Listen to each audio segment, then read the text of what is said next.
2011년 3월 11일에 일본 미야키현 작은 어촌 마을에 가냘픈 여인의 음성이 퍼지고 있었습니다.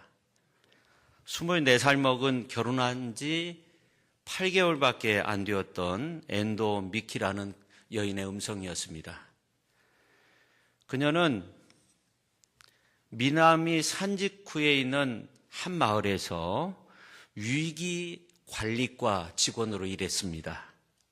그날도 여느 때와 마찬가지로 3층짜리 방제청 청사의 2층에 위치한 관리과에서 평안하게 일을 하고 있었습니다. 그런데 갑자기 지진이 나니까 건물이 흔들리고 천장이 무너질 것 같았어요. 그래서 직원들이 이제 3층으로 대피하였는데 미키마는 대피를 하지 않고 방송실에 가서 계속적으로 방송을 했습니다. 지진으로 인해 높이 6m의 큰 해일이 예상됩니다. 바닷물이 빠지는 모양이 심상치 않습니다. 즉시 고지대로 대피해 주십시오. 해안 근처에는 절대로 나가서는 안 됩니다.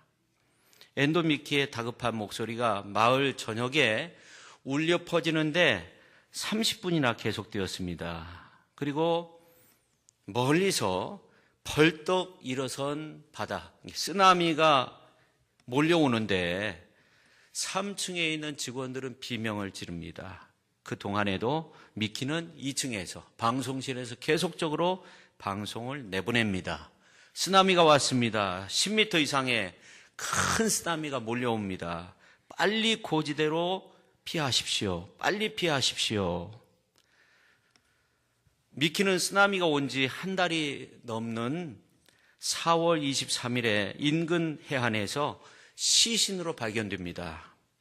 남편이 선물한 오렌지색 자수 발찌를 왼쪽 발목에 감은 채 발견이 되었습니다. 같이 일했던 어느 분이 이런 말을 했습니다. 지역 주민 17,700명 가운데 절반 가까운 사람들이 미키의 목소리 때문에 생명을 유지할 수 있었습니다. 그래서 힘든 일이 있을 때마다 미키라면 지금 어떻게 할까 이런 생각을 하면서 어려움을 극복하고 있습니다. 그렇게 말을 했습니다. 여러분, 한 여인의 외침이 이렇게 많은 사람들을 구원할 수 있으리라 생각할 수 있었겠습니까? 저는 오늘 이 아침에 예배드리는 모든 분들이 이러한 놀라운 은혜 속에서 아름다운 삶을 살아가실 수 있기를 예수님의 이름으로 축원합니다. 미키라는 이름을 우리나라 말로 미희라고 미래와 희망의 첫자를 의미한다고 합니다. 그녀는 효성이 지극한 여성이었는데 원래 이제 간호과를 전공해서 멀리 나가야 되지만 부모님이 함께 있자고 해서 이제 직원으로 방제과에서 일하다가 24살, 결혼한 지 8개월도 채 안 되었을 때 젊은 나이에 세상을 떠났습니다. 지금도 일본 사람들은 그녀의 목소리를 가끔 들으면서 희망의 미래를 꿈꾸고 제기하고 있다고 하죠. 여러분, 쓰나미와 같은 엄청난 시련의 파도가 나를 넘보고 있다고 누군가 우리에게 와서 말을 한다고 하면 여러분은 어떤 생각을 하겠습니까? 아마 웃기는 소리 한다. 그렇게 말씀하실 분도 있을 겁니다. 근데 정말로 죽음이 시시각각으로 다가올 때 누군가 피할 길을 안내해 주기 위해서 자신을 돌보지 않고 위험한 곳에 뛰어든다 할지 아니면 더 나가서 자신을 희생해서 새로운 생명이 우리에게 주어진다고 했을 때 우리는 정말로 감사하지 아니할 수 없을 겁니다. 오늘 이제 본문에 나오는 유월절 이야기가 그런 감사의 이야기입니다. 희생의 이야기입니다. 첫째, 유월절 어린 양의 피로 구원의 길이 열렸습니다. 죽음의 천사가 애굽의 모든 집에 들어가 재앙을 내릴 때 어린 양의 희생과 그 피 때문에 살 길이 열리게 되었습니다. 여기에 대해서 우리는 의문을 가집니다. 왜 어린 양의 피가 필요했느냐 하는 거죠. 왜 구원의 길을 열 때 하나님께서 어린 양을 등장시켰을까 하는 겁니다. 우리는 그런 추측을 할 수 있습니다. 유목민들이 가장 많이 접할 수 있는 것은 양이었습니다. 양은 번식도 잘하고 주인의 말을 너무나도 잘 듣습니다. 양은 버릴 게 없습니다. 특히 양 가죽은 유목민들에게 꼭 필요한 일상용품을 만드는데 아주 중요한 재료가 됩니다. 그런데 양의 가죽을 얻기 위해서 혹은 양고기를 얻기 위해서 양을 잡아야 되죠. 양의 껍질을 벗기는데 아주 끔찍한 모습을 보게 되죠. 여러분 한번 생각해 보십시오. 양은 어느 부분도 해함이 없는 동물인데 잡아서 껍질을 벗길 때 유목민들의 마음이 어떻겠습니까? 안타깝죠.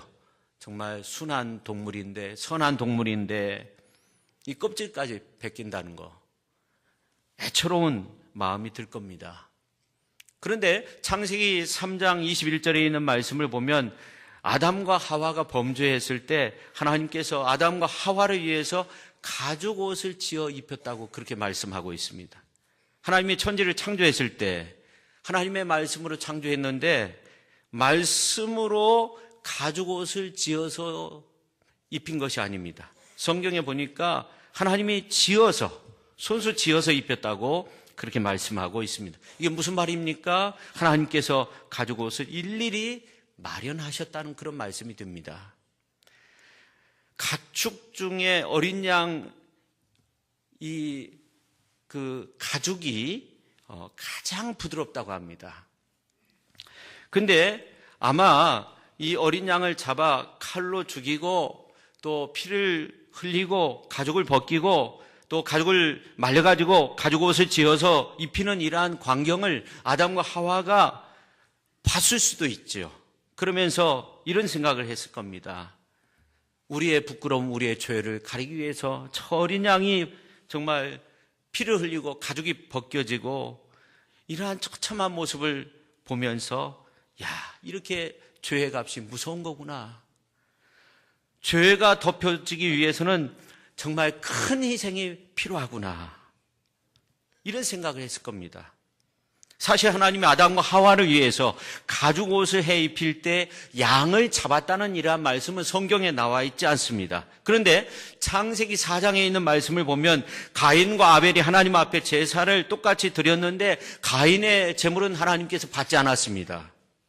그러나 아벨과 그 제물을 받으셨다고 말씀하고 있습니다. 왜냐하면 아벨은 양을 잡아서 하나님 앞에 제사를 드렸기 때문에 하나님께서 받으신 겁니다.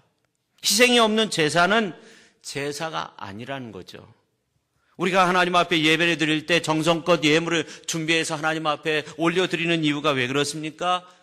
하나님 앞에 우리의 희생을 의미하는 물질을 드리는 것이죠.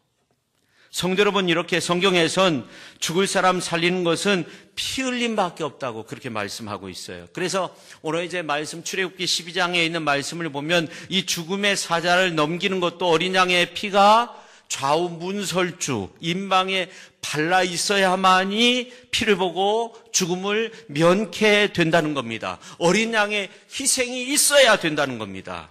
어린 양이 희생당함으로 우리가 구원받았다는 그런 이야기가 오늘 본문 말씀에도 기록이 되어져 있지만 이사야서 53장에 있는 말씀을 보면 더욱더 자세히 나오는데 고난받는 종의 노래가 나옵니다. 메시아 예수님이 고난받는 그러한 장면을 묘사하고 있습니다.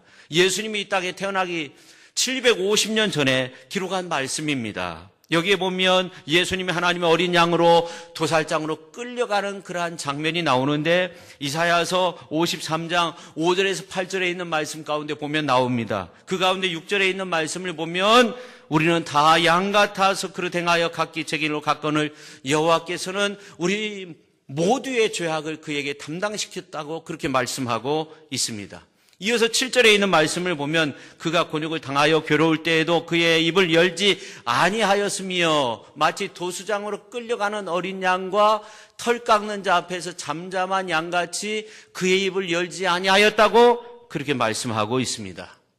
성도 여러분, 하나님의 어린 양 예수 그리스도의 희생으로 말미암아 우리가 죽음의 자리에서 건짐을 받고 하나님의 자녀가 되고 영생을 얻는다는 이러한 놀라운 이야기가 성경에 기록된 가장 중요한 말씀입니다. 그래서 예수님이 요단강에 오셨을 때 세례 요한이 보라 세상죄를 지고 가는 하나님의 어린 양이로다 그렇게 외칩니다. 복음서마다 기록을 해놓았습니다. 또 요한계시록에 있는 말씀 가운데 보면 마지막 세상을 심판하고 구원하러 다시 오실 메시아가 바로 하나님의 어린 양의 모습으로 그렇게 묘사되고 있습니다. 그럼으로써 진문설주 임방에 어린 양의 피를 발랐습니다. 그런데 어린 양을 예비해 놓았다가 4일이 지나서 잡아서 그 피를 문설주와 임방에 바른 겁니다. 지난 주일에 말씀드렸죠. 오늘이 종려주일이면서 고난주일인데 어린 양을 예비하는 날이 아닙니까? 하나님의 어린 양 예수 그리스도를 거룩한 성 예루살렘에 메어두는 날입니다. 예수님이 종려주일에 예루살렘 성에 입성하시고 이제 예수님은 4일이 지나면 예루살렘 성 골고다 해골 언덕 십자가 상에서 인류 구원을 위해 피를 뿌리는 겁니다. 먼저 골고다 언덕에 세워진 십자가가 어린 양의 피로 물들어지고, 다시 말해서 하나님의 어린 양 예수 그리스도의 피가 골고다 언덕에 발라지고, 그 후에 저 골고다 언덕 위에서부터 온 인류 대지 위에 예수 그리스도의 피가 뿌려지게 되는 것입니다. 그 피가 발라지게 되는 것입니다. 다시 말해서 인류 구원의 길이 열려지게 되는 것입니다. 그 하나님의 은혜와 능력 안에서 우리가 구원의 길로 나갈 수 있게 되는 것입니다. 두 번째, 유월절 어린 양은 우리의 구원의 대가가 된다는 겁니다. 희생의 제물이 되셨다는 겁니다. 오늘 이제 6절에서 11절에 있는 말씀을 보면 구체적으로 양을 잡으며 유월절을 지키는 그러한 장면이 나옵니다. 6절에 있는 말씀을 보면 양을 잡으라는 이란 말씀이 나옵니다. 7절에 있는 말씀을 보면 피를 바르라는 그러한 말씀이 나옵니다.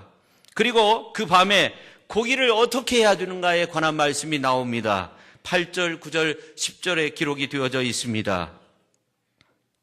지금 어린 양을 처리하는 것을 보면 먼저 죽여서 그 피는 문설주 좌우에 바르고 임방에 바릅니다. 그리고 머리와 다리와 정강이 살은 불에 구워서 하나도 남김없이 다 먹는데 혹시 남은 것이 있으면 어떻게 해야 됩니까?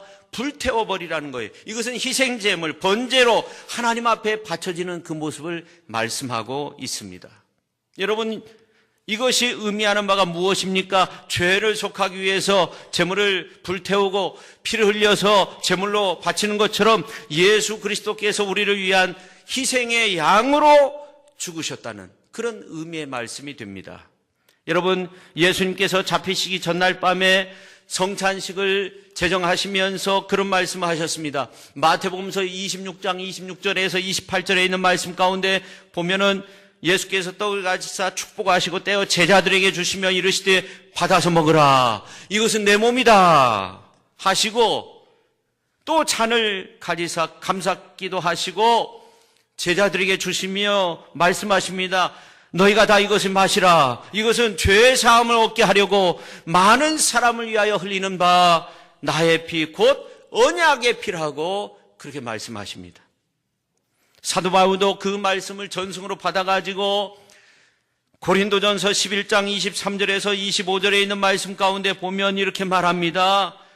그 주 예수께서 잡히시던 밤에 떡을 가지사 축사하시고 떼어 이르시되 이것은 너희를 위하는 내 몸이니 이것을 행하여 나를 기념하라 하시고 식후에 또한 그와 같이 잔을 가지시고 이르시되 이 잔은 내 피로 세운 새 언약이니 이것을 행하여 마실 때마다 나를 기념하라. 그렇게 말씀했어요. 사도 바울은 기념하라는 이 말씀을 하고 있는 겁니다. 예수님께서 성만찬을 제정하시면서 뭐라고 말씀하셨습니까? 당신이 십자가에 매달려 죽게 될 때에 흘린 피가 유월절 어린 양의 피고 어린 양의 살처럼 찢겨질 내 살은 너희가 먹고 영생을 얻게 된다고 그렇게 말씀하고 있는 것입니다. 여러분, 예수님이 이 땅에 오신 이유가 훌륭한 삶의 교훈을 우리에게 주시기 위해서 이 땅에 오신 것이 아닙니다. 예수님이 이 땅에 오신 이유가 우리에게 삶의 모델을 보여주거나 성공 철학을 우리에게 알려주기 위해서 이 땅에 오신 것이 아닙니다. 그분이 오신 이유는 우리 대신 죽으시고 속죄의 제물이 되시려고 우리의 모든 죄의 대가를 치르려고 이 땅에 오셨습니다. 여러분, 예수님은 우리에게 선생님이나 성인이나 삶의 좋은 모델을 위해서 자기의 목숨을 내어주신 것이 아닙니다. 죄인을 살려주시기 위해서, 죄값을 치르기 위해서, 여러분의 생명을 구원해내기 위해서 예수님께서 십자가상에서 죽으신 것입니다. 그래서 요한복음서 10장 11절에 있는 말씀을 보면 나는 선한 목자라 선한 목자는 양들을 위하여 목숨을 버린다고 예수님께서 말씀하셨습니다. 마가복음서 10장 45절에 있는 말씀을 보면 인자가 온 것은 섬김을 받으려 함이 아니라 도리어 섬기려 하고 자기 목숨을 많은 사람의 대속물로 주려 함이니라고 말씀하셨습니다. 예수님께서 이 땅에 오신 이유가 대신 죽으러 오셨다는 겁니다. 죄의 대가를 치르기 위해서 오셨다는 것입니다. 구원하시기 위해서 이 땅에 오셨다는 것입니다. 우리를 살리기 위해서 이 땅에 오셨다는 것입니다. 일본 북해도의 가장 큰 섬은 삿포로 섬인데 거기에 히타이지조라는 그러한 교회가 있습니다. 유년 부장으로 활동하는 총각 집사님이 있는데 이분은 원래 이제 삿포로 철도청에서 근무하다가 아사히가와라는 곳으로 발령을 떠나게 됩니다. 그렇지만 먼 거리인데 주일이면 꼭 와서 이제 그 교회에서 봉사를 하는 겁니다. 아이들 가르치고 이제 주일 지나고 월요일 날 기차를 타고 그 먼 길을 돌아오게 됩니다. 근데 삿포로와 아사히가와 사이에는 시오카리라는 아주 높은 산이 있습니다. 그 산에 오르기 위해서는 기차가 이제 기관차 2대를 연결해야만이 객차를 끌고 올라갈 수 있는 겁니다. 어느 날 이제 이 총각 집사님이 결혼식을 하기 위해서 기차를 타고 삿포로로 가게 되었는데 갑자기 이 기차가 언덕 산에 올라가다가 너무나 가파르니까 두 번째, 세 번째 객차 사이가 끊어져 버린 겁니다. 그러니까 앞에 기관차는 앞으로 가고 이제 뒤에 이제 객차는 아래로 밀려 내려가고 있는 겁니다. 근데 철도청에서 직원으로 근무하였기 때문에 어떻게 하면 이 객차를 멈추게 할 수 있을까? 이걸 알았습니다. 그래서 이제 뛰어들어가서 브레이크를 꽉 잡았는데 가속도가 있으니까 파열이 됐어요. 이것을 멈추기 위해서는 돌 같은 것으로 이제 바퀴 사이에 뭔가 들어가서 막아서 멈추게 해야 되는데 방법이 없습니다. 이제 140명의 사람들이 죽게 생겼어요. 이러지도 저러지도 못하는 가운데 하나님 앞에 기도합니다. 하나님 어떻게 하면 좋겠습니까? 예수님이라면 이런데 어떻게 하였을까요? 예수님이라면 자기의 몸을 던져서 이 많은 사람들을 구하지 않았을까 이렇게 생각하고 이제 이 청년이 결심을 합니다. 자기의 몸을 웅크리고 바퀴 사이로 들어가는 것이죠. 바퀴를 이제 밀면서 이렇게 들어가는 겁니다. 그러면은 이 바퀴가 어떻게 되겠어요? 멈춰지게 되는 거죠. 돌처럼 박혀가지고. 그래서 140명의 승객이 무사히 구원을 받게 되었습니다. 나중에 시신을 수습하는데 이 청년의 호주머니에 유서가 있었습니다. 이 청년은 언제든지 주님을 위해서 내가 목숨을 바치겠다는 그런 각오로 살았습니다. 그 내용을 보니까 나의 죽음을 필요로 하는 곳에 있어서 나는 비겁하게 살려고 하지 않겠다. 내가 죽지 아니할 자리에 가서 죽음을 청하지 않고 인생을 헛되이 살지 않겠다. 내가 꼭 죽어야 될 그러한 자리가 있다고 한다면, 다른 사람을 살릴 수 있다고 한다면 나는 이제 비겁하지 않게 살겠다. 이제 그런 내용인데요.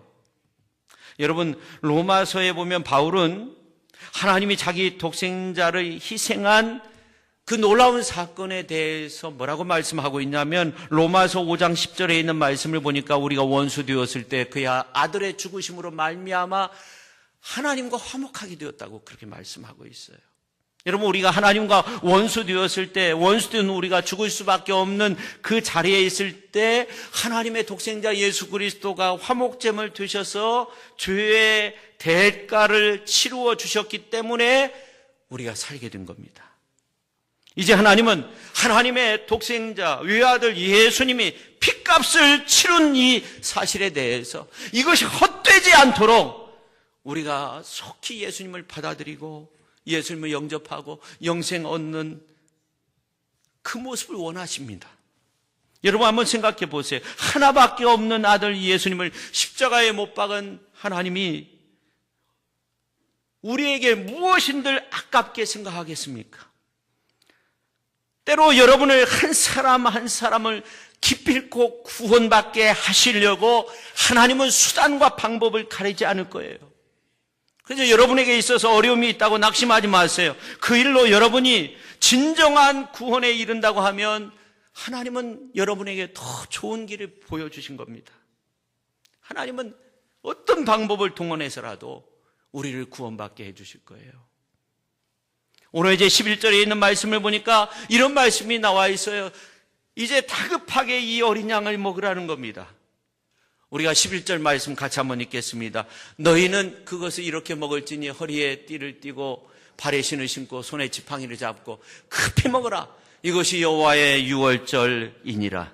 여러분 급히 먹으라. 복음을 듣는 순간 우리가 아멘으로 받아들여야 된다는 겁니다. 내가 바로 이 자리에서 예수님을 믿겠습니다. 날 대신 죽으신 예수님으로 말미암아 내가 영생을 얻겠습니다. 그 공로를 내가 받아들이겠습니다. 이 순간에 여러분 복음을 들으면서 예수님이 여러분을 위해서 대가를 치러준 이 사건이 헛되지 않도록 우리가 정말로 우리의 마음으로 받아들여야 됩니다. 이 시간 꼭 믿으시기를 바랍니다. 정말로 예수님을 영접하시기를 바랍니다. 집에 가서 천천히 생각해보고 내가 예수님을 믿겠다 이렇게 생각하면 안 돼요. 마귀에게 빼앗기고 마는 겁니다. 여러분 오늘의 말씀 보세요. 급히 먹으라는 겁니다. 예수님의 희생이 헛되지 않도록 바로 그 시간 예수 그리스도를 영접하고 영생 얻어야 된다는 겁니다.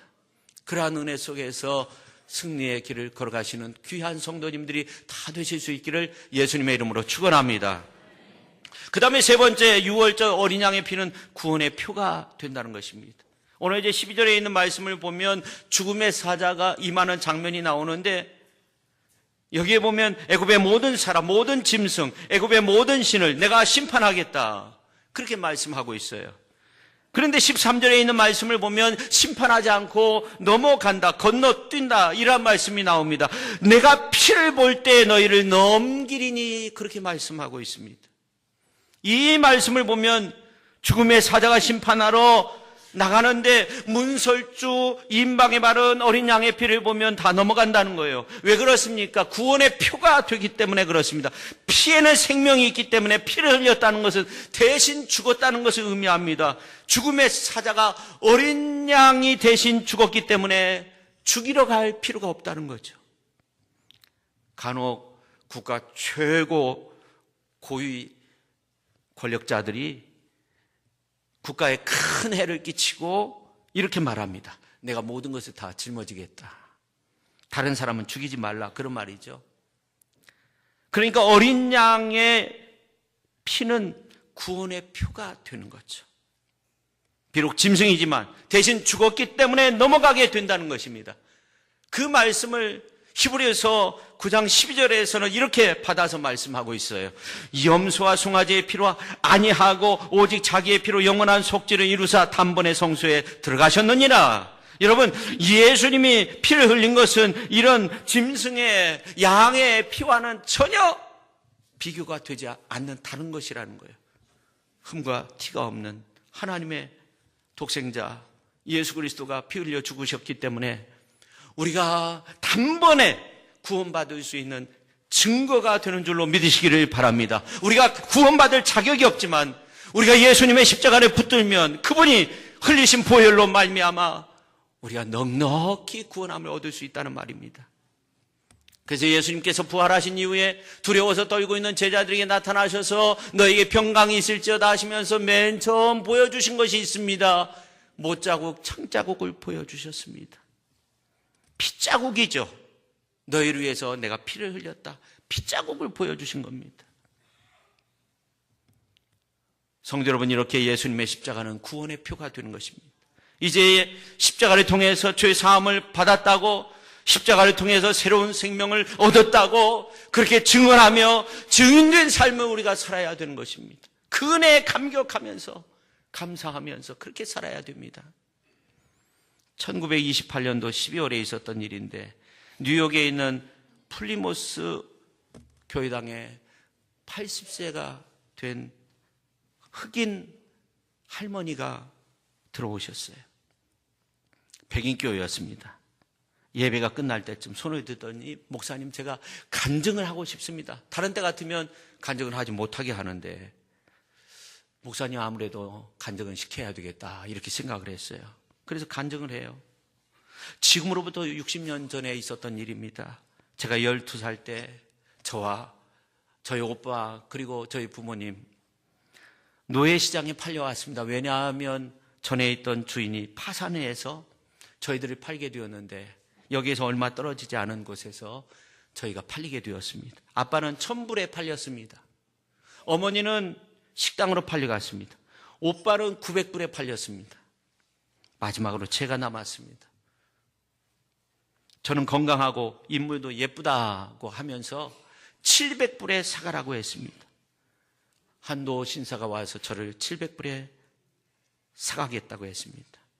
그리고 그 신사분과 함께 찾아온 것이 바로 이 교회였습니다. 나중에 알고 보니까 이 교회에서 한 달에 한 명이라도 자유를 주자고 매달 성도님들이 정성껏 헌금을 해서 한 달 동안 모은 돈이 700불이었습니다.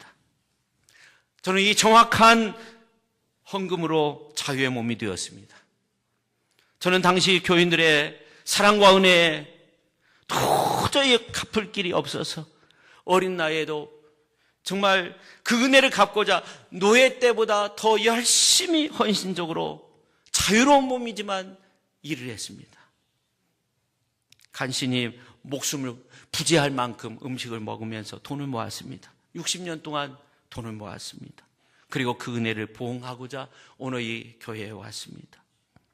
지난번에 어느 권사님의 따님인데 우리 교회에 다니시지 않는 분인데 건축헌금을 500만 원을 하셨어요. 또 전에 교회 제가 심호하던 교회 어느 이제 성도님이 7천만 원 장학 헌금을 했어요. 전에 교회에 다녔던 분인데 그때 은혜를 잊지 못한다는 거죠. 근데 아무튼 이 흑인 할머니가 그렇게 말합니다. 저는 700불의 은혜로 자유로워졌는데 그 은혜를 갚기 위해서 60년 동안 일했습니다.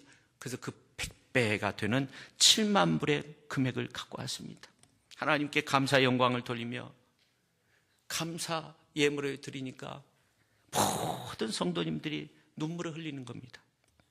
여러분, 이 흑인 할머니처럼 우리가 죄로부터 자유함을 얻기 위해 6월절 어린 양으로 하나님의 아들이 죽임을 당하였고 우리를 위해서 피를 다 흘렸다면 이제 우리도 남은 생에 예수님을 위해서 하나님의 어린 양 독생자 예수 그리스도를 위해서 살아야 되지 않겠습니까?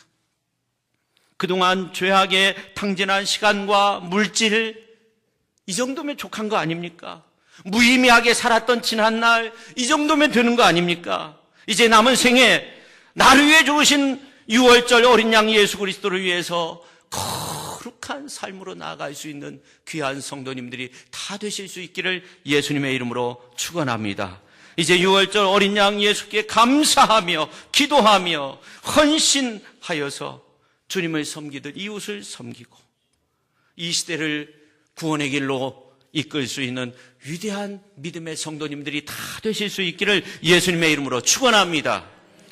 이 고난주간을 맞이해서 6월절 어린 양으로 내 대신 고난받으신 예수님을 기억하면서 우리가 주님께 영광 올려드리는 그러한 자리를 마련했습니다. 그것은 뭐냐면 우리가 153시간 정도 릴레이 기도를 하는 겁니다. 우리 교회에서 릴레이 기도를 하게 되는데요. 뭐 교회에 나와서 기도하셔도 좋지만 기도하지 못하시는 분들은요, 집에서 직장에서 시간 나는 대로 하나님 앞에 기도하면서 주님의 고난에 동참하십시오.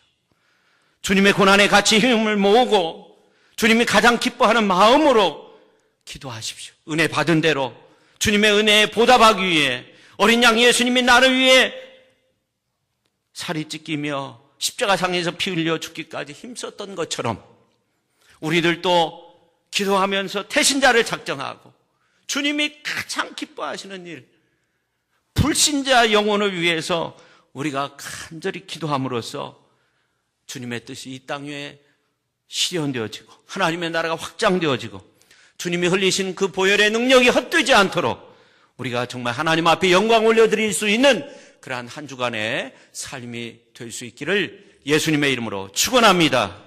축원합니다.